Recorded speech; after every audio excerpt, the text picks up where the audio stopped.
परिचय। क्या तुम जानती हो कि सभी सजीवों को भोजन की जरूरत होती है? इससे हमें कार्बोहाइड्रेट, प्रोटीन, वसा, विटामिन और खनिज यानी मिनरल मिलते हैं, जो शरीर के विकास, स्वास्थ्य और बढ़ने के लिए जरूरी होते हैं। हमें भोजन पौधों और जानवरों से मिलता है, जो खेती या पशुपालन के जरिए हमें प्राप्त होता है। श्रुति, हमारे वैज्ञानिक खेती और पशुपालन से होने वाले उत्पादन को बढ़ाने के प्रयासों में जुटे हैं। हाँ, ऐसा इसलिए है कि हमारे देश की जनसंख्या काफी अधिक है और यहाँ 1 अरब से अधिक लोग रहते हैं, जिनकी संख्या बढ़ती ही जा रही है। इस बढ़ती जनसंख्या को खिलाने के लिए हमें सालाना 1/4 अरब अनाज से अधिक की जरूरत होती है। इस बढ़ती जरूरत को पूरा करने के लिए अधिक जमीन पर खेती करनी होगी। हालांकि हमारी जनसंख्या में बढ़ोतरी से घरों और उद्योगों के लिए भी जमीन की जरूरत बढ़ी है, इसलिए खेती योग्य जमीन की कमी आई है। नतीजे के तौर पर हमारे पास खेती योग्य जमीन को बढ़ाने का जरिया नहीं है, इसलिए आवश्यक ये है कि हम फसलों और पशुओं की उत्पादकता को प्रभावी बनाएं। इस मांग को पूरा करने के लिए 2 बड़ी क्रांतियां हमारे यहाँ हुई हैं। पहली हरित क्रांति, इससे अनाज का उत्पादन बढ़ा, और दूसरी श्वेत क्रांति, इससे दूध की उपलब्धता के साथ ही उसके बेहतर और प्रभावी इस्तेमाल में बढ़ोतरी हुई। इन क्रांतियों की वजह से हमारे प्राकृतिक संसाधनों का व्यापक इस्तेमाल हो रहा है। ये हमारे प्राकृतिक संसाधनों को इस हद तक नुकसान पहुंचा रहा है कि उनके संतुलन के पूरी तरह नष्ट होने का खतरा पैदा हो गया है। इसलिए ये आवश्यक है कि हम अपने पर्यावरण को नुकसान पहुंचाए बगैर और इसके संतुलन को बरकरार रखते हुए अपना खाद्य उत्पादन बढ़ाएं। उद्देश्य।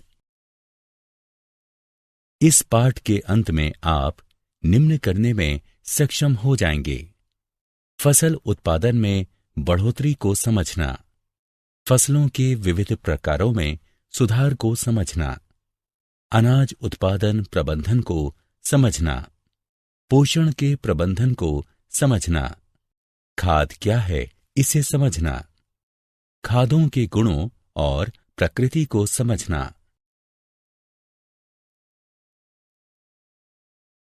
सिंचाई की प्रक्रिया को समझना, उपज के प्रारूप को समझना, फसल सुरक्षा के प्रबंधन को समझना, फसलों के भंडारण के तरीकों का अध्ययन करना। फसल उत्पादन में सुधार।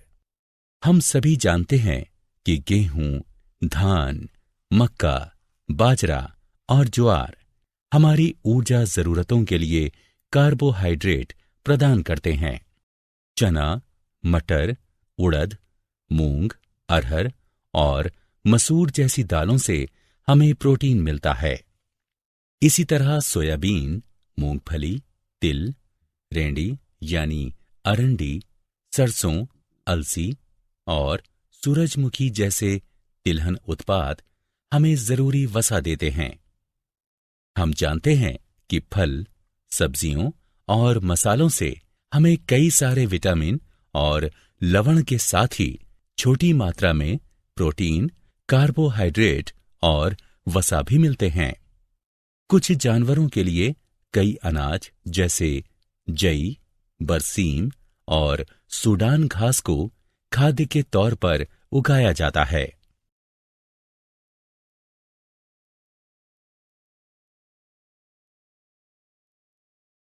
रबी और खरीफ फसलें।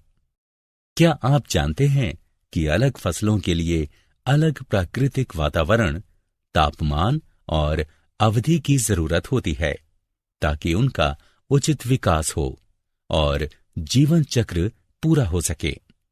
हमने पहले ही अध्ययन किया है कि पौधों और फूलों का विकास सूरज की रोशनी पर आश्रित है। कुछ अनाज बरसाती मौसम में बोए जाते हैं उनको खरीफ फसल कहते हैं, जिसका समय जून से अक्टूबर तक होता है। धान, सोयाबीन, अरहर, मक्का, कपास, हरा चना और उड़द को खरीफ की फसल कहा जाता है। कुछ फसलें जाड़ों में उगाई जाती हैं, जिसे रबी का मौसम कहते हैं। ये नवंबर से अप्रैल तक होता है। गेहूं, चना, मटर, सरसों और अरंडी आदि रबी की फसलें हैं। भारत में 1960 से सन 2004 तक अनाज उत्पादन में 4 गुना बढ़ोतरी हुई है, जबकि कृषि योग्य भूमि में केवल 25% की बढ़ोतरी हुई है। कृषि कार्य को 3 चरणों में बांट सकते हैं। पहला, बोने के लिए बीजों का चयन। दूसरा, फसल की रोपाई के बाद देखभाल का चरण है। तीसरा चरण, फसल के विकसित होने और कटाई के बाद उसकी सुरक्षा का है। इसीलिए अनाज उत्पादन को सुधारने की मुख्य गतिविधियों को निम्नांकित में बांट सकते हैं। फसल की किस्मों में सुधार, फसल उत्पादन में सुधार, फसल सुरक्षा का प्रबंधन। फसल की किस्मों में सुधार। अच्छी उपज देने वाली फसल की किस्म का चुनाव कई तरह या प्रकार की फसलों के बीच से किया जाता है। इन्हें कई गुणों जैसे बीमारी प्रतिरोधक क्षमता, खाद के साथ अभिक्रिया, उत्पादन की गुणवत्ता और ऊंची उपज इत्यादि के आधार पर उपजाया और छांटा जाता है। वांछित गुणों को फसल की किस्मों में डालने की पहली विधि वर्ण संकरीकरण या हाइब्रिडाइजेशन है। वर्ण संकरीकरण का मतलब आनुवंशिक तौर से भिन्न पौधों का युग्मन करना है। वर्ण संकरीकरण अंतर प्रजातिक 2 अलग प्रजातियों, अंतर जातीय यानी एक ही जीन की 2 अलग नस्लों और अंतरवंशीय यानी अलग अलग जीन वाले हो सकता है। फसल को सुधारने का दूसरा तरीका ऐसे जीन को उनमें डालना है जो वांछित फल दे सकता है। इससे जीन संवर्धित फसलों की प्राप्ति होती है। फसलों की पैदावार और बुआई के तरीके मौसम, मिट्टी की गुणवत्ता और पानी की उपलब्धता पर निर्भर करते हैं। चूंकि सूखा और बाढ़ जैसे हालात अप्रत्याशित हैं, तो विभिन्न प्राकृतिक हालात और लवणीय मिट्टी आदि के प्रति सहनशील किस्मों को उपयोगी माना जाता है। फसलों की किस्म सुधारने के कारक। फसलों की किस्म सुधारने के लिए कई कारक जिम्मेदार हैं। इनमें से कुछ इस प्रकार हैं। ऊंची उपज फसलों की प्रति एकड़ उत्पादकता बढ़ाने के लिए फसलों की किस्म को सुधारा जाता है। सुधरी गुणवत्ता। हर एक फसल की गुणवत्ता दूसरे से अलग हो सकती है। गेहूं में पकने की खासियत, दाल में प्रोटीन, तिलहन में तेल का होना और फल एवं सब्जियों में भंडारण की गुणवत्ता का होना बहुत जरूरी है। जैविक एवं अजैविक प्रतिरोध। विभिन्न हालात में अनाज उत्पादन कई सारे जैविक और अजैविक तनाव एवं कारण से कम हो सकता है। इसीलिए इन जैविक जैसे बीमारियां, कीड़े और कृमि और अजैविक जैसे सूखा, लवणीयता, बाढ़, ठंड और पाला, इन कारकों की प्रतिरोधी किस्मों का विकास हो तथा उत्पादन बढ़ सके। परिपक्वता। अवधि में परिवर्तन। अनाज उत्पादन की लागत कम करने के लिए कम अवधि की नस्लों को विकसित करना होगा। एक जैसी परिपक्वता अवधि कटाई की प्रक्रिया को आसान बनाकर इस दौरान होने वाले नुकसान को कम करता है। व्यापक अनुकूलन। ऐसी नस्लों को विकसित करने की जरूरत है जो विभिन्न पर्यावरणिक स्थितियों में भी जीवित रह सकें। वांछनीय कृषि आर्थिकी लक्षण। चारा देने वाली फसलों को लंबा और कई शाखों से युक्त होना चाहिए, जबकि अनाज के पौधों को बौना होना चाहिए ताकि ये जमीन से कम पोषक तत्वों का शोषण कर सकें। इसीलिए वांछनीय कृषि आर्थिकी लक्षणों से युक्त नस्ल का विकास उच्च उत्पादकता के लिए सहायक होता है। फसल उत्पादन प्रबंधन। भारत में छोटे से लेकर बहुत बड़े जोत यानी खेत मौजूद हैं। छोटे किसानों के पास बड़े किसानों की तुलना में कम जमीन, पैसा और सूचना तकनीक तक पहुंच होती है। उच्चतर निवेश और उपज में एक अंतर संबंध है। किसान की वित्तीय स्थिति निवेश की क्षमता को निर्धारित करती है, जिससे आखिरकार खेती की व्यवस्था और उत्पादन के तरीके तय होते हैं। इसलिए उत्पादन के तरीके विभिन्न स्तरों के हो सकते हैं। कोई लागत नहीं वाला उत्पादन, कम लागत वाला उत्पादन और उच्च लागत वाला उत्पादन का तरीका।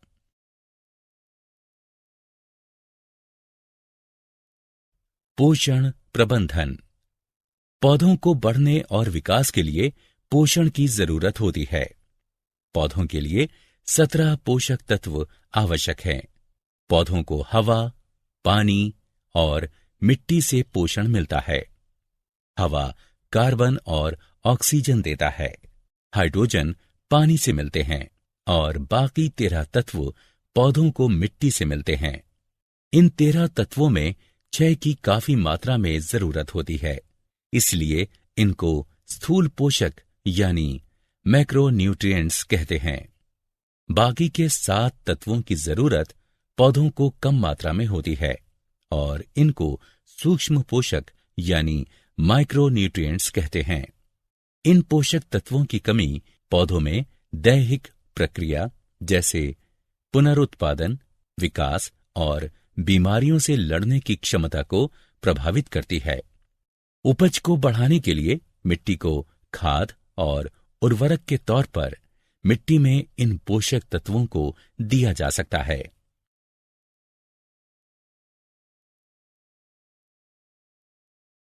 खाद यानी मैन्योर में बड़ी मात्रा में जैविक तत्व के साथ ही मिट्टी को मिलने वाले पोषक तत्व भी थोड़ी मात्रा में होते हैं। ये खाद पशुओं के गोबर और पौधों के सड़ने गलने से बनता है। खाद से मिट्टी में पोषक तत्व और जैविक तत्व बढ़ते हैं, जिससे भूमि की उर्वरता और उसका संगठन दुरुस्त होता है। बलुआ मिट्टी में खाद डालने से उसकी जल ग्रहण क्षमता बढ़ती है। चिकनी मिट्टी में खाद डालने से निकासी दुरुस्त होती है और पानी लगने की समस्या कम होती है। खाद के इस्तेमाल में हम जैविक कचरे का इस्तेमाल करते हैं, जो हमारे पर्यावरण को रासायनिक खाद के अत्यधिक इस्तेमाल से बचाता है। जैविक कचरे का इस्तेमाल कचरे का पुनर्चक्रण यानी रिसाइकलिंग भी संभव करता है। इस्तेमाल होने वाले जैविक पदार्थ के आधार पर खाद को 3 वर्गों में बांट सकते हैं: कंपोस्ट, वर्मी कंपोस्ट और हरित खाद। कंपोस्ट जैविक तत्वों और पोषकों से समृद्ध होता है। यह गोबर, घरेलू कचरे, नाले की गंदगी, पुआल, उखाड़े, खरपतवार इत्यादि से बनता है, जिसे एक गड्ढे में सड़ाया जाता है। वर्मी कंपोस्ट पौधों और पशुओं के गोबर को तेजी से सड़ाने के लिए जब केंचुओं का इस्तेमाल किया जाता है तो उसे वर्मी कंपोस्ट कहते हैं। हरित खाद फसलों के बिचड़ों की बुआई से पहले ग्वार और कुछ खरपतवार खेत में उगाते हैं, जिसे मिट्टी में हल चलाकर मिला दिया जाता है। ये हरे पौधे इस तरह हरित मैन्योर में बदल जाते हैं, जो मिट्टी में नाइट्रोजन और फास्फोरस की मात्रा बढ़ाने में सहायता करते हैं।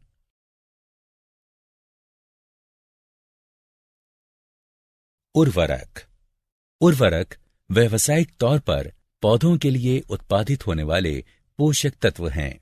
ये नाइट्रोजन, फास्फोरस और पोटाश की मात्रा बढ़ाते हैं। ये बेहतर वानस्पतिक विकास, पत्ते, शाखाएं और फूल को सुनिश्चित करने के लिए इस्तेमाल किए जाते हैं, जिनसे स्वस्थ पौधे बनते हैं। उच्च लागत की खेती में बेहतर उपज के लिए उर्वरक एक कारक है। उर्वरक के पूर्णतः काम आने के लिए उसको उचित मात्रा, समय और इस्तेमाल से पहले और बाद की सावधानी का ख्याल रखते हुए खेतों में डालना चाहिए। अत्यधिक सिंचाई की वजह से खेत में मौजूद खाद बह जाती है और पौधों द्वारा पूरी तरह शोषित नहीं हो पाती। यही अतिरिक्त खाद बाद में पानी में प्रदूषण फैलाने का काम करती है। उर्वरक का लगातार इस्तेमाल मिट्टी की उर्वरता को खत्म कर सकता है, क्योंकि उसमें मौजूद जैविक तत्व की क्षतिपूर्ति नहीं हो पाती और सूक्ष्म जीव विनष्ट हो जाते हैं। अनाज उत्पादन को अधिकतम करने के लिए हमें रासायनिक खादों के अल्पकालिक और मैन्योर यानी जैविक खाद के दीर्घकालीन उपयोग के लाभ पर विचार करना चाहिए, ताकि मिट्टी की उर्वरता बनी रहे।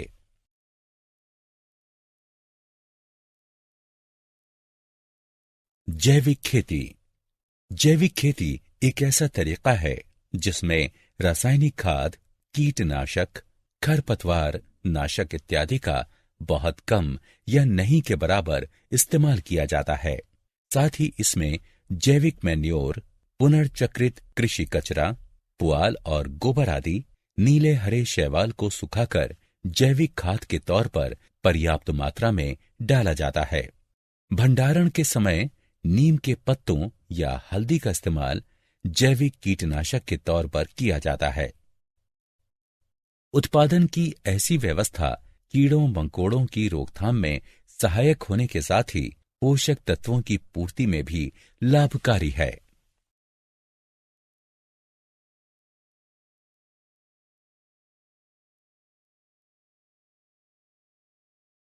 सिंचाई।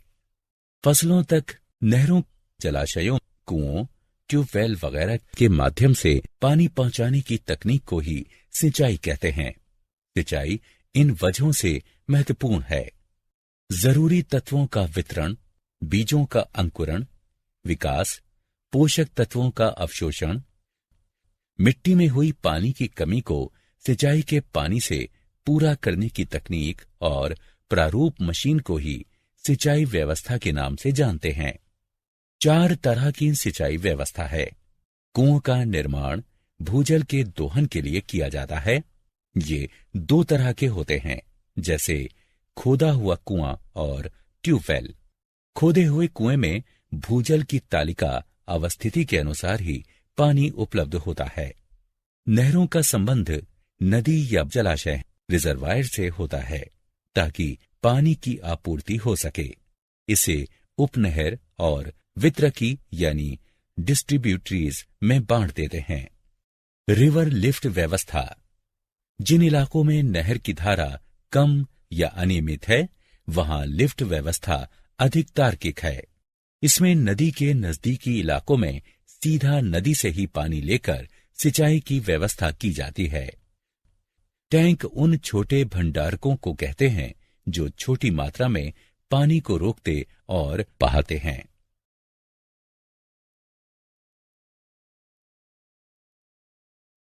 बुआई के प्रारूप या पैटर्न। फसलों की बुआई के विभिन्न तरीके अपनाए जा सकते हैं ताकि अधिकतम लाभ मिल सके। फसलों की बुआई के 3 मुख्य तरीके हैं: मिश्रित बुआई, अंतरोपण या इंटरक्रॉपिंग। फसलों का आवर्तन। मिश्रित बुआई का मतलब जमीन के एक ही टुकड़े पर 2 या अधिक फसलों को उगाना है। उदाहरण, गेहूं और चना, या गेहूं और सरसों, या मूंगफली और सूरजमुखी। ये खतरे को कम करता है और किसी एक फसल के नुकसान के वक्त कुछ भरोसा देता है। इंटरक्रॉपिंग से मतलब भूमि के एक ही टुकड़े पर निश्चित क्रम में 2 या अधिक फसलों को उगाना है। फसलों का चुनाव पोषक तत्वों की जरूरत के आधार पर किया जाता है। इसमें एक फसल की एक कतार बोकर दूसरे अनाज की कुछ कतारें लगाते हैं। पूरे खेत में यही क्रम चलता है। उदाहरण, सोयाबीन और मक्का, या बाजरा और लोबिया। इसी तरीके में पोषक तत्वों का अधिकतम उपयोग हो पाता है। इस तरीके में किसी एक फसल में फैली बीमारी या कीड़े का पूरे खेत में असर भी रोका जा सकता है। इस तरह दोनों ही फसलों से बेहतर नतीजे मिलते हैं। फसलों का आवर्तन पूर्व नियोजित और सुचिंतित तरीके से जमीन के एक टुकड़े पर विविध फसलों को उगाना है। यह समय की अवधि पर निर्भर करता है कि फसलों का युग्म में आवर्तन कैसे करें। नमी और सिंचाई की सुविधा को देखकर भी एक कटाई के बाद दूसरी फसल का चुनाव किया जाता है। अगर आवर्तन सही ढंग से किया जाए तो बेहतर उपज के साथ 2 या 3 फसलें वार्षिक तौर पर प्राप्त की जा सकती हैं। फसल सुरक्षा का प्रबंधन। जब हम खेतों को देखते हैं तो पाते हैं कि फसलों में काफी खरपतवार, कीड़े मकोड़े और बीमारियां पाई जा रही हैं। अगर सही समय पर खरपतवार और कीड़ों को नियंत्रित नहीं किया जाए तो वे फसल का अधिकांश नष्ट कर सकते हैं। खरपतवार हमारे खेत में उगे अनचाहे पौधे हैं और भोजन, जगह एवं प्रकाश के लिए प्रतियोगी भी। उदाहरण: गोखरू, गाजर, घास, मोथा। खरपतवार पोषक तत्वों को अवशोषित कर फसलों के विकास को कम कर देते हैं। इसीलिए जुते हुए खेत से फसल के विकास के शुरुआती दौर में ही खरपतवार को हटा देना अच्छी उपज के लिए बेहद जरूरी है। आमतौर पर कीड़े मकोड़े खेत में 3 तरीकों से हमला करते हैं। वे जड़, तना और पत्तों पर हमला करते हैं। वे पौधे के विभिन्न हिस्सों से कोशिका का रस चूस लेते हैं या वे तने और फल पर हमला करते हैं। इस तरह वे फसल के स्वास्थ्य को प्रभावित कर उपज को कम कर देते हैं। पौधों में बीमारियां कीटाणु, कवक और विषाणुओं जैसे रोगाणु फैलाते हैं जो मिट्टी, पानी और हवा में मौजूद होते हैं और पौधों को संक्रमित कर सकते हैं। खरपतवार, कीड़ों और बीमारियों का नियंत्रण कई तरीकों से किया जाता है। सबसे आम तरीका कीटनाशकों का इस्तेमाल करना है, जिसमें कवकनाशी, कीटाणुनाशक और पादप कीटनाशक शामिल हैं। ये पौधों पर स्प्रे किए जाते हैं या मिट्टी और बीजों के शोधन में इस्तेमाल होते हैं। जैसा कि हम सभी जानते हैं, इन रसायनों का अधिक इस्तेमाल समस्या पैदा करता है क्योंकि वे कई पौधों और जानवरों के लिए विषैले होते हैं और पर्यावरण में प्रदूषण फैलाते हैं। खरपतवार नियंत्रण के तरीकों में मशीन से उनको हटाना भी शामिल है। आपको ये भी जानना चाहिए कि खरपतवार का नियंत्रण भूमि की अच्छी तैयारी, समयानुकूल बुआई, इंटरक्रॉपिंग और फसल आवर्तन, बीजों के प्रतिरोधी किस्मों के इस्तेमाल या गर्मी में गहरी सिंचाई के तरीकों से भी किया जा सकता है। अनाज का भंडारण। कृषि उत्पादों में भंडारण का नुकसान बहुत अधिक हो सकता है।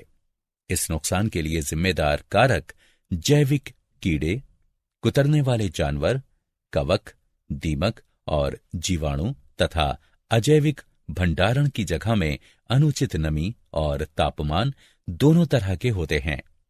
आप जानते हैं कि ये कारक गुणवत्ता में कमी, वजन में गिरावट, रद्दी उर्वरता, उत्पाद का फीका पड़ना वगैरह के जिम्मेदार होते हैं और आखिरकार इन सब से उत्पादों की बिक्री पर संकट आता है। इन कारकों पर उचित उपचार और गोदामों के व्यवस्थित प्रबंधन से काबू पाया जा सकता है। नियंत्रण और निरोध के उपाय अनाज के भंडारण से पहले अपनाए जाते हैं। इनमें शामिल हैं भंडारण से पहले उत्पाद की सख्त सफाई, पहले धूप और फिर छांव में उत्पाद को सुखाना और कीड़ों को मारने वाले रसायनों का धूमन।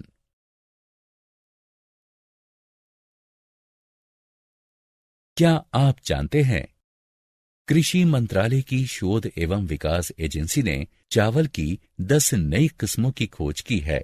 उम्मीद है कि इससे उत्पादन में बढ़ावा मिलेगा और उपज में बढ़ोतरी होगी, ताकि जलवायु परिवर्तन के आयाम में खाद्य उत्पादन को बढ़ावा मिल सके। ये किस्में हैं वर्षा, धनु, शिंगम, कुंजु कुंजु, वर्ण, कुंजु कुंजु प्रिया, गौरी और श्वेता। इसी तरह श्री अरुण और श्री वरुण मीठे आलू की नई किस्में हैं। चारा बनने वाली फसल की 3 नई किस्में भी BL 180, JHO 99-1 और RO 19 के नाम से जानी जाती हैं।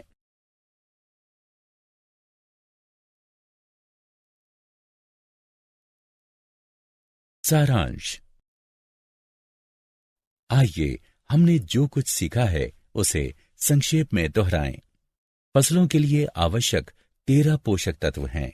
इनमें से 6 काफी मात्रा में आवश्यक हैं, जिनको स्थूल पोषक के नाम से जानते हैं, जबकि बाकी 7 तत्वों की कम मात्रा में जरूरत होती है। मैन्योर और खाद फसलों को पोषक तत्व देने के मुख्य स्रोत हैं। जैविक खेती एक ऐसा तरीका है जिसमें खाद, कवकनाशी, कीटनाशक आदि के तौर पर रसायनों का कम से कम या बिल्कुल ही नहीं उपयोग किया जाता है।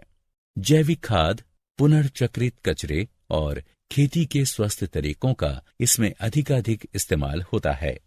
मिश्रित खेती एक खास खेत पर कृषि उत्पादन के साथ ही पशुपालन इत्यादि इकट्ठा करने को कहते हैं।